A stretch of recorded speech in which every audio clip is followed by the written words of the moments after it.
So what do we learn about the Spurs to close out the season?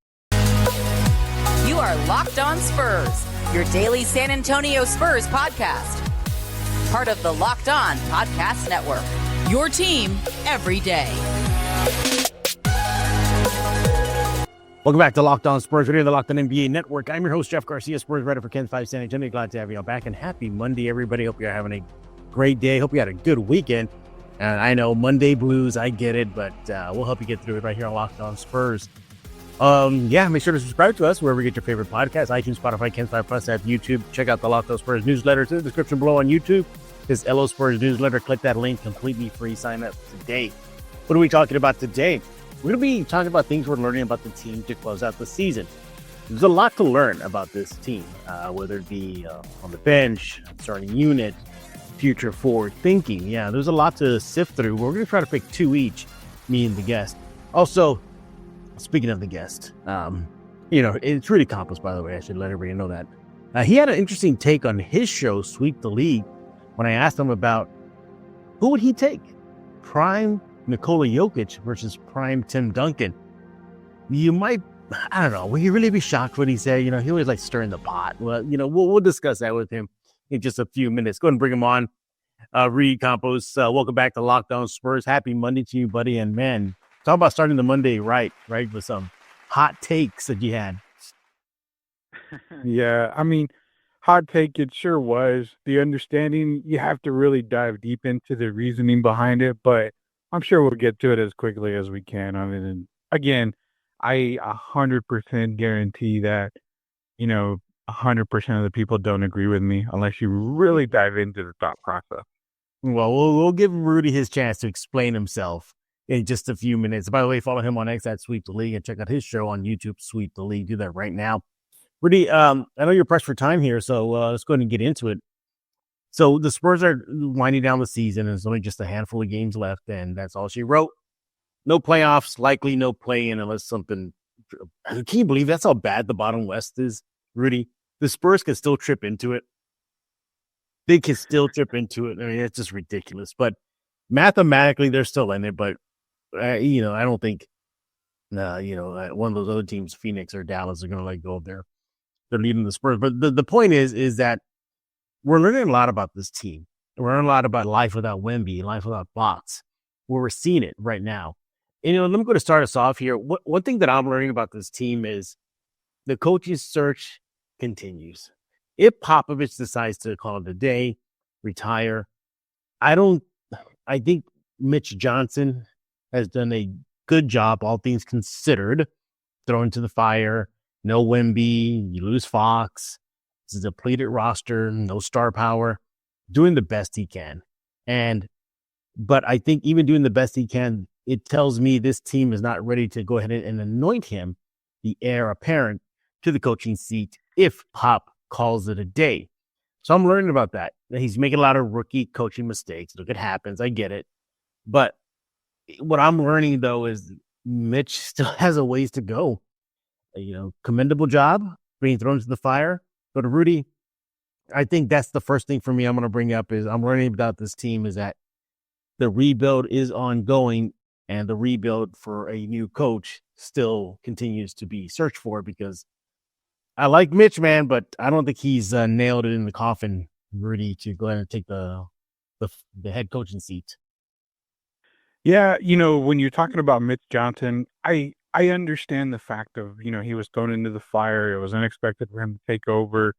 But, how much lenience can you give him? I really don't know. I know toward the end of the season, obviously, no Victor Wembanyama. Aaron Fox shut it down for the season as well. So, he loses key pieces on the team. But even prior to that, the struggles continued, and a lot of the struggles had to deal with lineups, time, even as small as when to take a timeout, when to understand, like, the other team's on a run, you kind of got to control this game a little bit better. So, I mean, yeah, rookie head coach, rookie mistakes. We understand when you're a rookie in the NBA, whether a player or head coach, you're going to make mistakes. It's a learning process, a learning curve. But I don't know if I put that more on Mitch or if I put that more on the organization and saying, you know what, your interim head coach, we're looking actively for a head coach to come in who has more experience, who has, some years under his belt. So for what he was given, the hand that he was dealt, he did an okay job. I can't say it was a great job or a good job, but he did an okay job for the Spurs. Yeah, and look, he still has some games to prove his worth, and I think he will. But he admits that he made some mistakes too. I don't recall the game, but I do remember I was in the conference room when he said that, hey, maybe certain losses on him because he should have rolled the guy that hit the hot hand instead he pulled him out. So you hear that, and I'm glad he's self-aware enough to know that he makes mistakes. It's not just all the players. He himself as the interim head coach, goofs up from time to time. So that's what I'm learning right away is that this team, if Pop decides to call it a day, that the coaching search is not done. It's not a wrap with Mitch Johnson getting the nod. All right. The second thing I'm learning about, this team, and I'm going to look at the individual player is Devin Vassell. He's having a pretty good close of the season. He's doing double figures and more consistently. He's definitely taking the opportunities to be the guy, quote unquote, with no Fox and no Wemby. And I'm starting to think, am I learning that Devin just needs to be in another team where he's more of the focal point? Maybe not the guy, but maybe not the fourth option. Because on the Spurs, he's likely going to be the fourth option behind Wemby, Castle, and Fox. But maybe that two guy, maybe that third guy higher up in the totem pole. And because when this team is at full power, I'm worrying that, well, how does Devin fit in? He's not going to get touches. Is he going to have to go to the bench? What about if they draft a guy at his position? What's that going to look like? So I'm starting to learn that maybe Devin probably fits better elsewhere, higher up in the totem pole, or B, I'm worried to see like, hey, can this guy accept a bench role, reserve role? So I'm just learning like how Devin fit moving forward. Your thoughts? I'm glad you brought it up because, I for one am enjoying again Devin, having some success towards the end of the season, showing that when he's one of their better options, he can come through from time to time. Not every time, he does falter a lot, but from time to time he does come through. But what I look at it too is exactly what you said. It's not necessarily that you can call him the fourth option, the fifth option. He can be the first option, but it's got to be off of the reserve role, kind of like Keldon Johnson. I love the fact that if he can accept the idea of coming off the bench, being on that second unit, him and Keldon, growing up in the Spurs system, I think as options coming off in the reserve role would benefit this team. It actually strengthens their bench a whole lot if you move Devin and Keldon off to the reserve roles. And that's something that you and I have talked about early in the season when we saw Castle emerge and we said, Devin's coming back. Where does he go? He should be coming off the bench with Keldon Johnson because that strengthens that bench right there. I mean, Julian Champagny should have been a starter. And those lineups, they made a difference when we saw in the beginning of the year how that lineup was killing it. So I think you brought up a great point as far as, what's to see and going into next season. If Devin can accept that role, which I don't think they're going to move him in the offseason unless, like we've been saying, it's for a Kevin Durant, just somebody that you're going to have to make the contracts work for. I think he's still going to be with the Spurs unless they can make a deal somewhere. But if that's the case, I really hope they convince him to say, look, Keldon is shining coming in that reserve role. We feel you would be the first option on that reserve role for that second unit. That makes a lot more sense for me on that. Yeah. And, I'm glad, he's going a little bit more consistently now. That's good. But I go, man, is this a byproduct of simply just him being thrusted into the position again because no Fox, no Wemby? And so there's that. So they got to go to somebody. So it's going to be Devin. And also, too, I guess I'm not trying to find like a gray cloud right now, but sure, he's doing well right now, but where was this earlier? That's my thought. Where was this earlier when they needed him to be maybe that third option or even the second option when Wemby was having an off game or maybe Castle's not playing great. So there's that. So I'm learning a lot about Devin right now, how he's going to fit moving forward. All right, I give you my two things. We're going to hear what Rudy has to say in just a few minutes right here on Locked On Spurs with Rudy Campos of Sweep the League. Follow him on X at Sweep the League.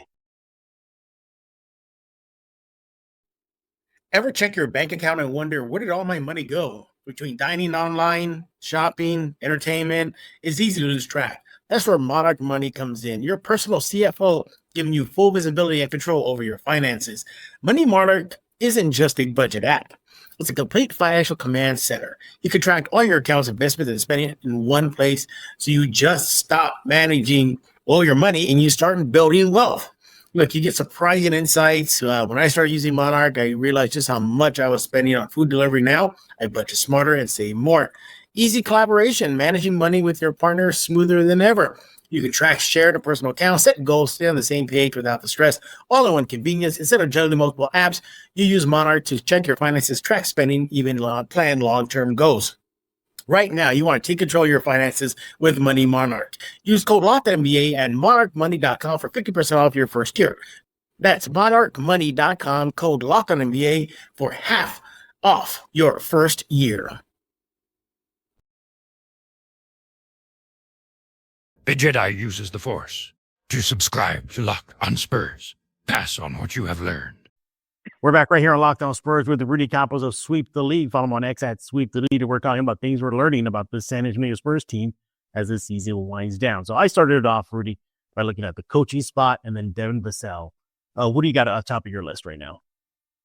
So the two things I've got, kind of coincide a little bit, like they go together for a little bit. But the biggest thing I see is I see identity. What team are we going to see on the floor every single game? Going back to the successful years of the San Antonio Spurs, we knew that David Robinson was going to be the guy. He had a tremendous supporting cast. Tim Duncan came in. Him and David created the newer era Twin Towers, and you had a supporting cast. Kim came in again. Manu, Tim, the big three, Tony. Again, it just, you knew the identity of each team during that successful run. Right now, you don't have an identity. You have Victor Wembanyama, and then you have other guys trying to be up to Victor's level. So it seems like they try too hard. Devin tries a little too hard. Everybody tries to do just that much more to get to Victor's level. And then you think about the identity. Victor's having an off night. Who's going to step up? Well, nobody else steps up. So then we're back in the losing column. Right. The identity for the team has to be developed and has to be set in stone. Next year, you're going in with De'Aaron Fox, Victor Wembanyama, and Stephon Castle. Those are your three vital pieces on the team. What's the identity? Is it going to run through Victor? Is it going to be a lot of pick and roll with Victor and Fox? Is Castle going to have a huge role? Is he going to be an equal to Victor to where they can go back and forth? So that's the biggest question, and that is the biggest dark rain cloud surrounding this team, is the identity. What team is going to be on the court from here on out? How is the offense going to run? Are they going to get back to playing defense? Fox was averaging 2 steals a game with the Spurs. So Stephon Castle, great defender. So they've got to get all these leaves, put them together in a bunch and create that identity. And that's my biggest thing. Number one for me is the identity of this team. I was going to ask you, do you think the identity will be offense? No, remember like in the TD era, it was defense. You think the identity will shift to offense? Because this season, there's never been a problem about scoring. What do you think about that? Honestly, I think what it needs to go back, and this is going to be all, determined by whoever they have as a coach. If it's Pop as the head coach, I think you're going to see more defensive prowess from this team, because you seeing the capability of a lot of these guys on the team on the defensive side. They can play really good defense. They can have a really good defensive rating. Offensively, if you look at the offensive side of things, Castle's an attacker. He can go on scoring spurts. You have De'Aaron Fox, who we know can put the ball up, shoot from three. He can get to the basket. We know what Wemby can do. I think scoring is already pretty good for this team as is. But then if, just throwing a guy out there by the name, whoever it is, I mean, just a coach out there with an offensive mind, if he comes in, Mike D'Antoni comes in, it's going to be just run and gun basketball with no defense. So I think it determines on who's going to be the head coach. Personally, I think they need to stick with the defensive side of the ball. I think that's their biggest struggle, especially rebounding, getting to the boards, crashing the boards. So I think fundamentally, it's got to be the fundamentals of the defensive side they've got to really hit first. Yeah, and they got the I guess the roster to do it. Wemby, obviously, Castle, Sohan, and Fox. Fox is great at stealing, so they have it there. So we might see the return to the defense first, and offense will more than take care of itself with this roster. But identity definitely is huge, and it hinges on the coaching. Because right now, I mean, we're just using Mitch as an example. What does he preach? I mean, seriously, what is his model? Yeah, I don't know. I know, he preaches physicality almost every game. He preaches that, but I don't know. Yeah, so that's why it goes back to what I said in the beginning. Yeah, the coach's search is something I learned about, that it's not going to be over just with Mitch, because if Popovich does say, okay, I'm done, then, the search continues. All right. What's number 2 on your list? So number 2 kind of goes out to the fans out there, and it's basically, this is what it comes down to. What you see on paper isn't always exactly going to be success. That's what you see. You saw Chris Paul come in. Chris Paul has a lot of success everywhere he goes. The rumors and not the rumors, but the facts stating that he takes teams to the playoffs. He helps rebuild teams. He makes them better. Not everything you see on paper is going to be successful, just because, Victor is considered by some and many a generational talent, doesn't increase win total right away. Just because you get landed De'Aaron Fox on the trade doesn't increase win totals right away. A lot of stuff has to happen in the offseason. You've got to go back, and like I said, identity is the biggest one. It kind of goes in that way. What you see is kind of what you get. You saw a 22-win team add a couple of veterans. Those couple of veterans added a few more wins. Was it going to be at a barn burner? Was it going to be a playing team? No, it really wasn't right away. You still have a lot of holes to fill. You still got a lot of gaps that need to be taken care of. So that's my biggest thing, is what you see isn't always going to be success right away. So kind of the hype part is what I'm getting at, is the team on paper looked really good, you had a good feeling, but it's all about the players and how they gel and all that stuff. So that's a kind of a thing kind of for the fans. Just take it for what it's worth. Take it for a grain of salt. Take it for what it's worth. Yeah, exactly. And look, as of this recording, there's still, like I said, a handful of games, and I think Spurs fans at this point should just maybe not be expecting a lot of wins, and maybe don't go and thinking every game's winnable, or because this team is who they are, because you can get the team that lost to a Dallas team that only had 5 guys in uniform. I'm kidding, but I mean, it was practically that. Or you get the guys that beat the Knicks handedly. So you don't know what team you're going to get. That lack of identity right there. You don't know what thing. We talk about Devin being inconsistent.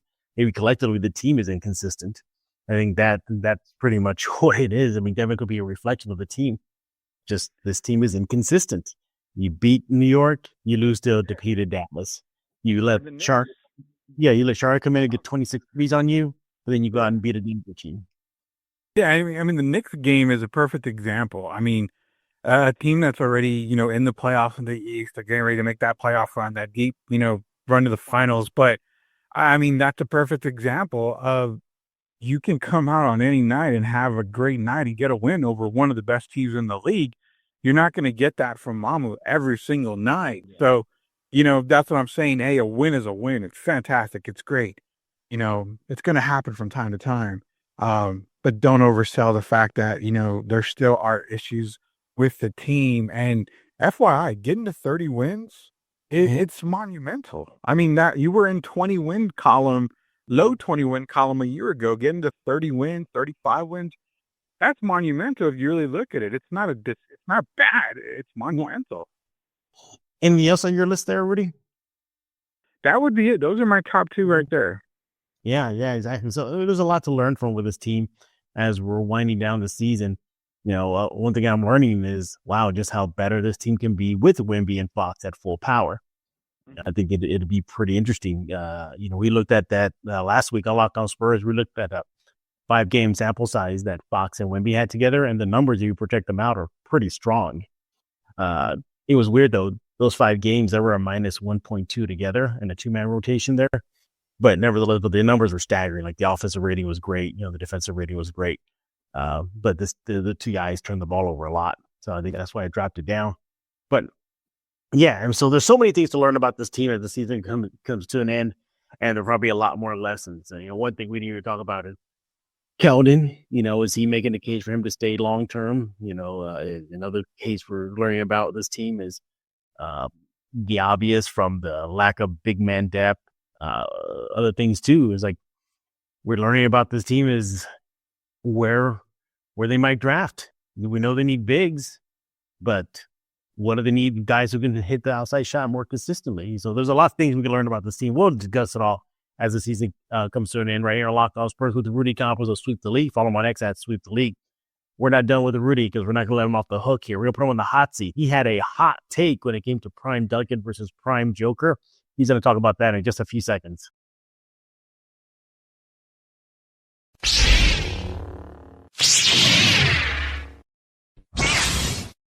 We're back right here on Locked On Spurs with Rudy Campos of Sweep the League. Follow him on X at Sweep the League. And speaking of Sweep the League, you got to go check out Sweep the League on YouTube because when it comes to hot takes, Rudy Campos delivers. Now, first of all, for those of y'all who saw on social media the video I posted of Rudy, he gave me permission. I wasn't throwing him under the bus. I wasn't catching him off guard. He was fully aware of what I was going to do. But Rudy, you invite the smoke, and you really invited the smoke when I asked you on your show, Prime TD versus Prime Joker. I really thought, when you first started giving me your reaction, it was part of the course. You kind of hemming and hawing and, is it this, is it that? And I said, there's no way you're going to go Joker. There's no way. And you went Joker. You went Prime Joker over Prime TD. Rudy, explain yourself. You're in the hot seat right now. So first and foremost, everybody that's taking it, one way is, majority are Spurs fans. I get that. And, I'm a Spurs fan as well. I grew up with them. But majority of people are taking it as I'm putting Joker over Tim Duncan on the overall grading, career stats and better player and all that. I've never once said that. Tim Duncan is by far the greatest power forward of all time, can be argued to be the greatest player of all time in basketball history. I have never put Joker over him on that. When it came down to Prime Tim Duncan versus Prime Joker, the reason I looked at was Tim Duncan is the better defender of the two. I made that perfectly clear on Sweep the League. I said offensively, Tim Duncan dominates him on the post. Where the difference is that Joker is really good in the post as well. But you have the difference of Joker can play on the outside. He has a better 3-point shot. So in a 1-game match, Prime Tim Duncan, Prime Joker, where I did clearly state we haven't even seen truly Prime Joker in his fullest and his potential. We're just scratching the surface on it. So what I did, my thought process, Jeff, go back to the person that reminds me a lot of Prime Joker, and that's Arvydas Sabonis. Mm-hmm. So Arvydas Sabonis Prime against Tim Duncan Prime, that's what I went with. If we're comparing Joker to Timmy Prime-wise, Arvydas was the entire package, man. Jump shot was quick, enough to get to the basket. Tim Duncan is not as quick as Sabonis. Sabonis is not as quick as Duncan. They're about as equal. Joker's the same thing. Timmy is a lot quicker, I think, than Joker on the block. He can get to the basket quicker, more crafty. But with everything being said, I say they were played a 12 on a 1-game match. It would probably be 12-11, and that's how close it would be. I think the smallest difference is the 3-point shot. If Joker hits a couple of threes, you're talking about, being 6-3 maybe on the scoreboard. So that's the biggest difference. And that's the reason why I said Prime Joker was because of his 3-point potential. I think that would be the only thing separating them. But as always, I don't just say things to say things. I always back up my stuff. I don't make hot takes just to say them in views or ratings or anything. I don't do anything like that. Everything that I say and we do on Sweep the League, we say it because we back it up and we stand by it. We never him and Ha, we never go back and change our ideas or thought process. We stick by it, and I stick by it in a 1-game match. Now, a 7-game series, that's totally different. But in 1 game, I go just for that reasoning. All right, I'll react to that in just a few seconds, but I was going to just double check on something with you. Prime TD versus Prime Arvydas Sabonis, 1-on-1, 1 game. Who do you got? Well, it's kind of hard because nobody has seen Prime Arvydas Sabonis unless you're my age. So, I mean, let me reverse it. What era? Man.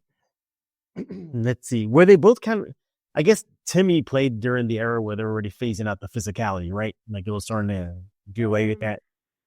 He's not. It was a little bit. I mean, you could still be physical, but it wasn't as physical as the 80s. The 80s, and that's where Arvydas played. And Arvydas was playing overseas when he was in his prime years. Man, that's a good one. That's a good one. All right, why don't we meet him in the middle? So Timmy was what, 90s? Arvydas was what, 80s? Yeah. Why don't we say 90, 91 maybe season? I would say would be good there. Man. I probably will stick to Prime Arvydas on. I think I would. And honestly, Tim Duncan's a better defender. But when you are a crafty offensive player and you can do just a little bit, in other words, if you have a little bit more in your arsenal on the offensive side, you can frustrate a great defensive player. And vice versa. If you're that good on defense, you can frustrate a great offensive player. It's so close between all 3 players, Jeff, that I have no problem who takes who. Only problem I have is that if you are a diehard Spurs fan or a diehard Nugget fan, take off the cap and really look at everything. Don't just say it and don't come at people because they took Joker or they took Tim Duncan and you're a prime Nugget fan. Well, no. Take off the thinking cap or the homer cap and put on the thinking cap for a little bit. Yeah, exactly. Now, going back to Prime Joker versus Prime TD, for me, I think it'll be close too. Joker has a huge edge when it comes to 3-shot. I mean, I don't know. Would you say Timmy, could he make them? I guess, but he wasn't as consistent as Joker. Craftiness. Joker's crafty, man. Joker's crafty. He can get you, but so was Timmy.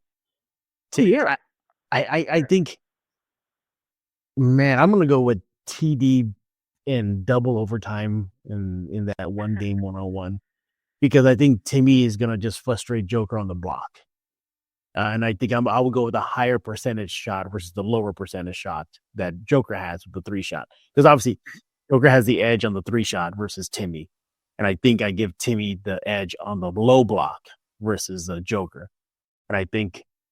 If I had to go between a 3-shot versus a bank shot, I'm gonna go with the bank shot every time. I don't think Joker has a go-to move in the paint.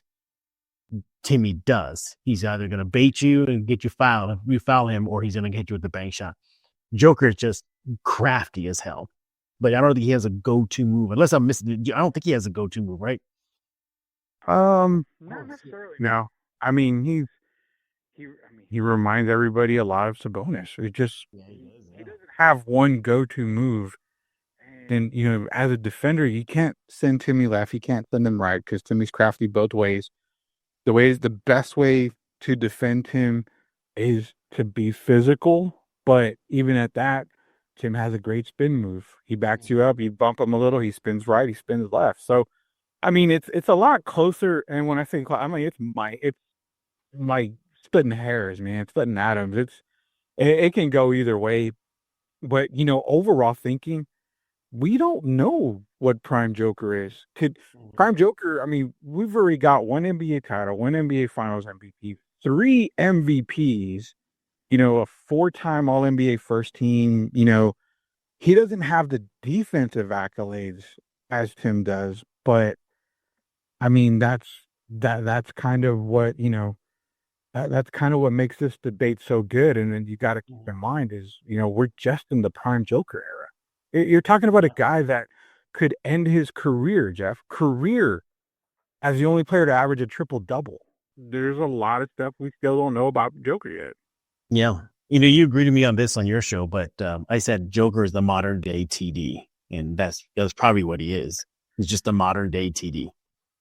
I think, and I thought about that too, and I thought that was a really great comparison. Minus the defense. I'll say minus the defense, because Joker will never be as great a defender as Tim Duncan, but as far as being dominant, as far as being crafty, and the biggest thing, the one biggest huge thing for Joker, a teammate. He's the perfect Tim Duncan type teammate. So that's why when you made that comparison, I fully agree with that. And so everything outside of defense. I wonder what Arvidas would say in this debate. I wonder what he would say. Something tells me he would go Joker. I think Joker. Now, I will say this.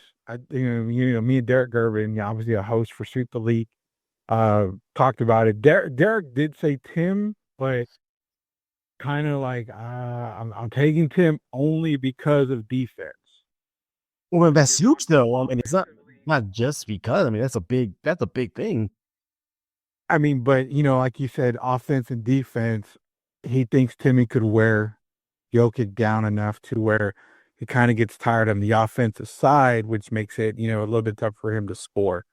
So in durability, and that durability is a big one on that case, and that was something I know when you gave me the question, I had maybe like 10 minutes to figure all this out. Durability is huge. Timmy can wear down Joker, so that would be another factor as in why Timmy could win that. But I mean, it's so close that if you take off the homer hat for both teams and both players and really think about it, there's really no right or wrong answer, to be honest with you. Yeah, well, I would disagree with you a little bit. I think there is a little bit of a right answer with TD, and again, I agree with Derek. The defense. This is the defensively. TD has an edge on Joker that I've seen. I mean, I'm pretty sure you've seen it too, where Joker just matador defense. I've seen it. Some guys go into the rim and he's just like, okay, go ahead and go. Just gives up. Timmy would never, ever do something like that. Oh, he gets burned. Sure. Okay, fine. Gets crossed up. I get it. But just to give up, no, I don't think Timmy would ever do that. So, but yeah, see, this is what you get at Sweep the League. You get these type of topics and it's fun. And I had to bring in Rudy to talk about this because he got some pushback on the social media. And again, I did not throw him under the bus. He was aware. He gave me permission, everybody. So I'm going down my road. All right. But Rudy, we've been talking about Sweep the League. We need to hear more about it. What's going on? Yeah, for Sweep, and again, Prime Joker, Prime Tim Duncan was the hot topic that we did for a little while there. And to be fair, the only people that gave me pushback were people that don't listen to Sweep the League. So don't make that mistake. You got to listen to Sweep the League so you don't get caught up in the moment and stuff like that. Go to YouTube, search Sweep the League TV, hit that subscribe button. Something coming up that you may want to think about because you may jump on the conversation. We're working on something here, and I got to put it in y'all's ear out there at Locked On Spurs, because what if these two guys switch place, and we're working on it? What if Bird was drafted by the Lakers and Magic drafted by the Celtics during that era? How successful would those careers be? What would be the outcome? We've been working on that for a couple of weeks now, and I think we're about ready to start talking about that. So look for that coming on Sweep the League this week. Man. Okay, let me ask you real fast. Would there still be Showtime in LA? No. I think there could still, but I think that Bird was a big facilitator. According to some of the guys that I've talked to, again, these all guys, a lot of them play in the NBA. So we all kind of agreed that Showtime would not be in LA, but they would probably have the greatest front court you could ever see in Bird, Worthy, and Jabbar. So, I mean, that's racking up how many titles, man, in that era. Jesus. Oh, man. Well, I think last we said that Bird would probably end his career with about 6 titles. Whoa. Possibly. And then Magic would probably, man, you're talking about, this is the reason why we bring it up. because it was such a perfect fit for both guys that if you intertwined them, Bird was more, fast break, but more steady half court, worked well with Dennis Johnson, Parrish, McHale. And then Magic had Byron Scott, Worthy. He had the guys that could run. So if you switch them, does Showtime happen in Boston? Probably not. That would be a lot more of a half-court team. Does Magic be Magic in a half-court team? Yeah. It doesn't really fit his style, where if the Lakers wanted to run, Bird's not, going to run the entire time. Bird's more crafty. So that's a good topic to think about, man. All right, see ya. So go check out Sweep the League. Make sure to follow Rudy on X at Sweep the League. Rudy, we thank you for taking time out of your busy schedule to join us here on Locked On Spurs. Again, follow him on X, everybody, at Sweep the League. Everybody else, we thank you for making Locked On Spurs your first listen every single day. Free and available wherever you get podcasts, iTunes, Spotify, Campos Plus app, YouTube. You know where to go to find us. Locked On Spurs newsletters in the description below. Click on that link. Get it. It's free. So for Rudy Campos, I am Jeff Garcia. We're going to put a lock on this episode of Locked On Spurs.